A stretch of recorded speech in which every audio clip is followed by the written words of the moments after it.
Assalamualaikum warahmatullahi wabarakatuh. Selamat siang. Sebelumnya perkenalkan, nama saya Aditya Ahnafgani dengan NIM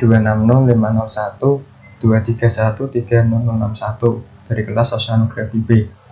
Di sini saya akan membuat video mengenai mitigasi bencana BPES dari mata kuliah mitigasi bencana pesisir dan laut, dengan jurnal yang saya ambil mengenai Design of Automated Flood Control System in Kulon Progo, Special Region of Yogyakarta, Indonesia. Nah, langsung masuk aja ke dalam pendahuluan. Pendahuluan dari jurnal ini tuh membahas mengenai yang pertama, pembangunan Yogyakarta International Airport atau YIA di Kulon Progo mengubah topografi wilayah hingga setinggi 9 meter. Kemudian perubahan ini menghambat aliran air hujan dan menyebabkan genangan di hulu kawasan bandara, khususnya di daerah aliran sungai Carik Barat.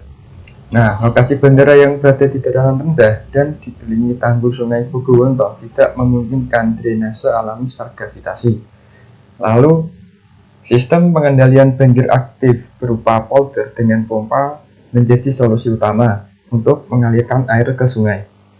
Operasi manual pompa dinilai tidak efisien sehingga diperlukan sistem otomatisasi berbasis sensor dan controller berupa Arduino atau PLC untuk pengendalian air yang responsif dan berkelanjutan. Kemudian terdapat materi dan metode yang dari jurnal yang saya pakai. Untuk data yang digunakan itu merupakan data sekunder, yang dimana data tersebut dibagi menjadi 3. Yang pertama mengenai data topografi. Nah, data topografi ini itu berisikan mengenai DEMNAS. DEMNAS itu Digital Elevation Model Nasional yang resolusinya sampai 8,1 meter persegi yang didapat dari Badan Informasi Geospasial. Kemudian yang kedua ada data curah hujan, yang dimana data harian dari stasiun Hargorejo yang dimulai dari tahun 2001 sampai 2019. Nah, ini didapat dari Pusat Hidrologi Teknik Sumber Daya Air. Kemudian data penutupan lahan yang didapat dari Kementerian LKH tahun 2019. Nah, untuk metode yang pertama itu mengenai analisis arah aliran, yang dimana di sini itu disajikan mengenai diagram flowchart. Nah, dapat secara sederhana dari data DEMNAS itu diproyeksikan ke sistem koordinat UTM zona 49S. Lalu dilakukan proses filtering yang dilakukan untuk memperbaiki depresi pada data DEM. Nah, arah aliran air ditentukan. Untuk arah aliran air dapat ditentukan menggunakan flow direction tool untuk mengidentifikasi potensi genangan dan arah aliran baru setelah elevasi bandara dinaikkan. Nah, kemudian hasilnya dapat ditunjukkan sebagian besar aliran air mengarah ke bandara dan tertahan di hulu, yang dimana memperkuat kebutuhan pembangunan sistem polder. Nah, di sini kan terdapat tiga vokat. Yang pertama tuh start, terus sampai kita dapatkan hasil otomatis sistem pump, yang dimana otomatis sistem pump ini itu nanti akan dibahas di hasil dan pembahasan. Kemudian lanjut ke analisis hidrolik. Nah, analisis hidrolik ini itu dimana simulasi sistem drainase dilakukan menggunakan HEC RAS 6.3.1 tipe aliran tidak tetap atau satu dimensi. Kemudian kolam retensi reservoir dirancang dengan kedalaman 4 meter, luas permukaan 1,58 hektar dan volume tampungan 63,312 meter persegi. Sistem pompa terdiri dari 3 unit. Yang pertama tuh satu pompa berkapasitas 1,8 meter kubik per second. Yang kedua pompa berkapasitas 3,3 meter kubik per second. Lalu yang 3 yang sebagai cadangan itu kapasitasnya sebesar 3,3 meter kubik per second. Nah, dari ini akan dilakukan simulasi dalam dua kondisi, yaitu kondisi awal yang dimana kolam tersebut tuh kosong, tidak ada suatu isian apapun. Kemudian untuk yang kondisi berkelanjutan nantinya itu kolam sudah terisi. Nah, untuk itu, untuk memastikan pompa dapat mencegah genangan tanpa melampaui batas elevasi freeboard, gitu. Kemudian lanjut untuk perancangan sistem otomatisasi pompa. Nah, sistem ini tuh dirancang agar pompa menyala otomatis berdasarkan tinggi muka air reservoir. Gitu. Simulasi menggunakan Arduino Uno, sedangkan implementasi lapangan memakai PLC yang lebih andal. Sensor dipasang pada 5 titik ketinggian dan pompa diaktifkan bertahap. Pompa 1 tuh pada ketinggian ketika si air itu udah menunjukkan di atas 0,3 meter. Kemudian untuk pompa 2 itu di atas 0,5 meter dan pompa 3 di atas 0,9 meter. Nah, audio ini itu akan mengontrol relay dalam simulasi, yang sementara untuk PLC-nya sendiri itu mengontrol pompa melalui relay dan kontaktor dengan ladder diagram untuk logika operasi. Sistem ini mengurangi intervensi manual dan meningkatkan efisiensi pemantauan. Nah, kemudian kita akan masuk ke hasil dan pembahasan. Untuk gambar 1 ini disajikan mengenai arah aliran dicari barat. Nah, untuk lokasi bendera YIA kan di sebelah sini ya. Nah, itu sebelumnya tuh bentuk dari apa ya? Sebelum dibangun YIA tuh seperti ini.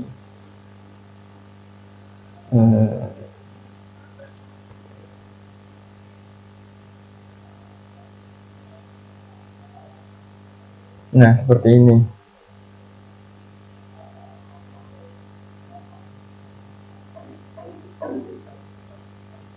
Nah, ini yang gambar A ini sebelum dibangun bendera YIA, dan yang B itu setelah dibangun bendera YIA.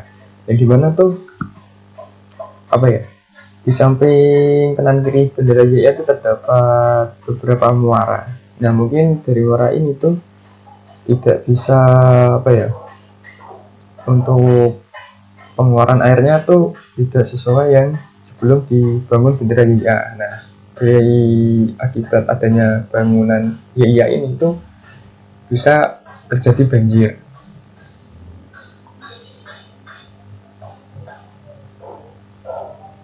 Nah, dari gambar A itu menunjukkan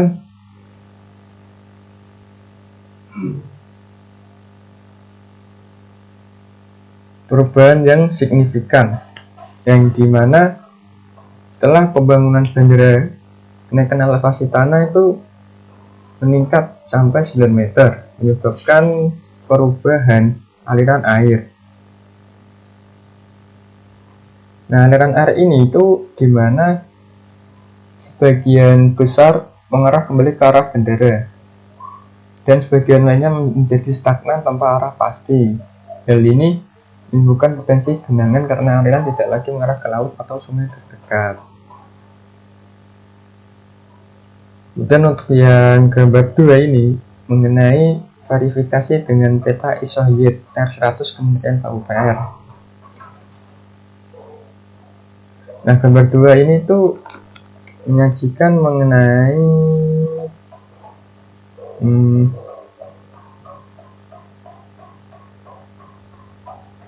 untuk validasi terhadap hasil analisis curah hujan. Nah, curah hujan sendiri itu kan tadi didapat dari stasiun Hargorejo selama 20 tahun. Nah, data ini tuh diuji untuk outlier, tren, stabilitas, dan independensi guna memastikan kualitasnya. Kemudian analisis ini menggunakan 4 metode. Yang pertama tuh normal, log normal, Gamble, dan log Pearson 3. Nah, hasil uji statistik menggunakan Kolmogorov Smirnov dan Chi-square itu menunjukkan bahwa distribusi kabel itu yang paling sesuai. Nah, curah hujan ini didesain untuk dihitung dari berbagai periode ulang. Nah, didapatkan dari distribusi Gamble menghasilkan nilai sebesar 309 mm. Nah, dari hasil ini itu dari pembuat jurnal itu membandingkan dengan peta isohyet, yang dimana tuh peta isohyet tuh menunjukkan nilai lebih besar dari 300 mm gitu.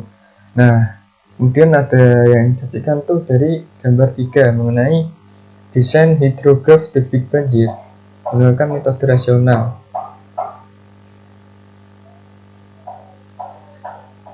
Nah, itu untuk gambar ini tuh apa ya, dapat digambarkan tuh bahwa curah hujan tuh selama 4 jam di daerah DHS, yang khususnya tuh di daerah Cakiperet itu menunjukkan yang hampir merata, yang dimana kenaikan grafiknya itu apa ya, selalu naik dan naiknya tuh selalu stabil. Nah, dari data ini tuh digunakan untuk simulasi HEC RAS untuk menentukan beban aliran yang masuk ke sistem kolam retensi.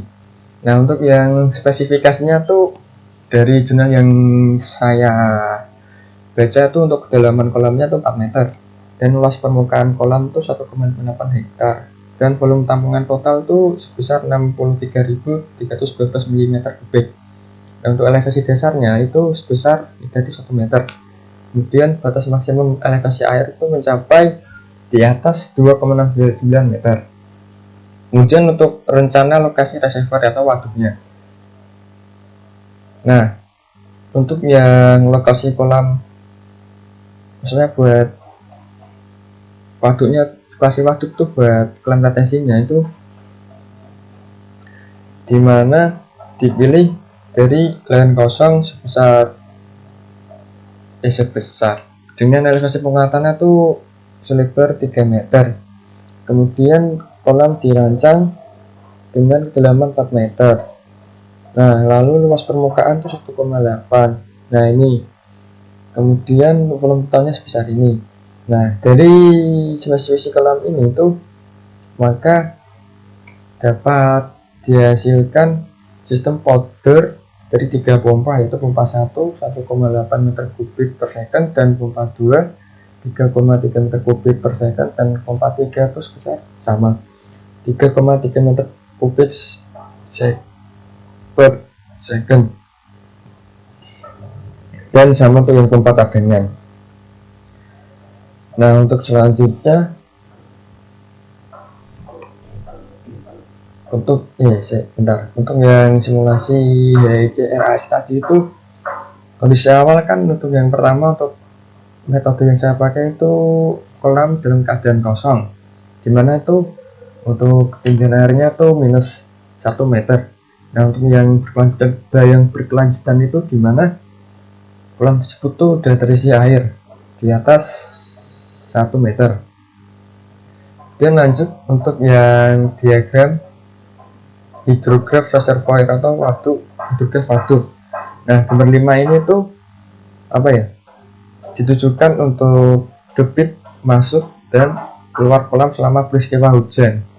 Untuk yang sedangkan gambar 6 ini itu elevasi, dimana itu untuk perubahan elevasi muka air dalam 2 kondisi, yang dimana hasilnya menunjukkan bahwa pada kondisi terburuk sekalipun muka air maksimum tidak melampaui freeboard atau di atas dari 2,69 tadi, yang berarti sistem yang didesain itu mampu mencegah banjir dengan baik. Ini untuk yang gambar 5, gambar biru itu menunjukkan inflow, yang dimana sesuai grafik yang tadi ini, hidrograf rasional ini seperti ini. Untuk yang hijau ini itu outflow initial state, untuk keluaran yang di dalam state. Nah, ini sama yang kuning untuk outflow, tapi itu yang mengikuti step-nya gitu.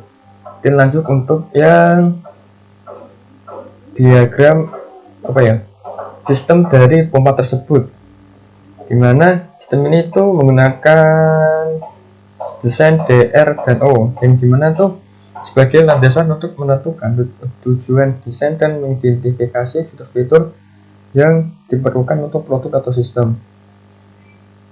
Nah, untuk versinya, sistem yang dicadang itu terdapat dua, Arduino Uno dan PLC, Programmable Logic Controller. Nah, untuk yang Arduino Uno ini itu digunakan untuk mensimulasikan dan pembuktian konsep secara sederhana. Lalu untuk PLC itu yang digunakan untuk implementasi lapangan. Nah, karena PLC ini itu lebih tahan lama dan sesuai standar industri.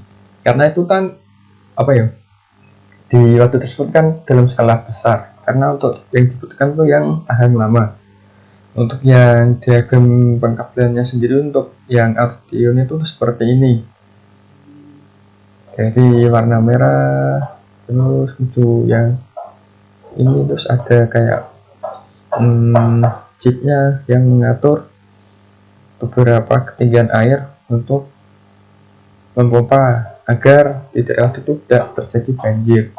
Nah, sensor ketinggian air ini itu dipasang di 5 titik, yang dimana itu titik 0, 0,3, 0,5, 0,7, 0,9 meter.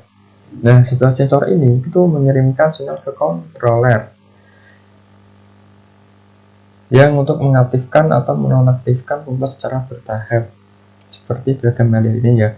Nah, kegunaan Arduino tadi itu mengontrol relay sebagai output dalam simulasi, sedangkan PLC-nya itu mengendalikan pompa 3 fase melalui air dan kontraktor gitu. Dia lanjut untuk yang skema kendali pompa air dengan PLC. Nah, ketika PLC ini dinyalakan, maka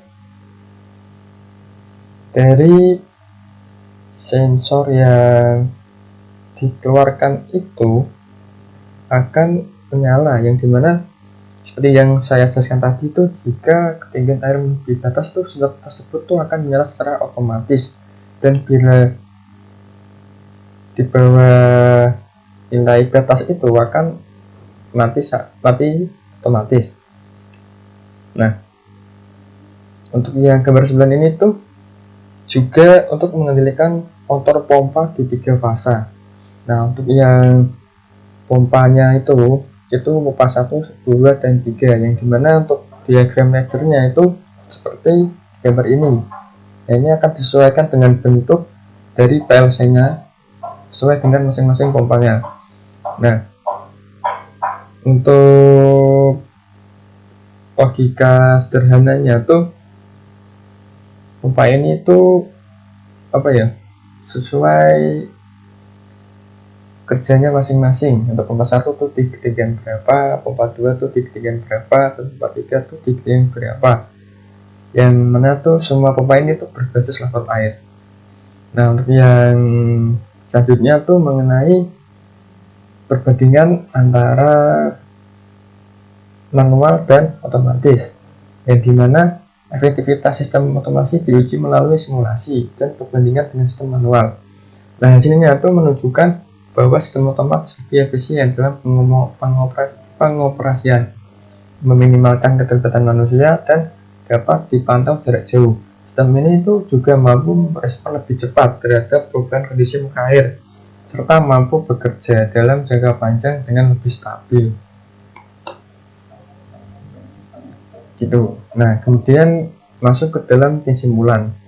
Dari kesimpulan yang beberapa saya jelaskan dari pendahuluan, materi metode pembahasan, didapat pembangunan Yogyakarta International Airport (YIA) itu menyebabkan perubahan topografi hingga 9 meter yang mengganggu arah aliran air dan memicu genangan di kawasan hulu, khususnya tuh di daerah DAS Carik Barat. Nah, berdasarkan analisis hidrologi, debit banjir rencana yang dihitung itu sebesar 11,73 meter kubik per second, dihitung menggunakan metode rasional, dengan curah hujan desain dari diskusi Campbell yang terdapat di materi metode tadi.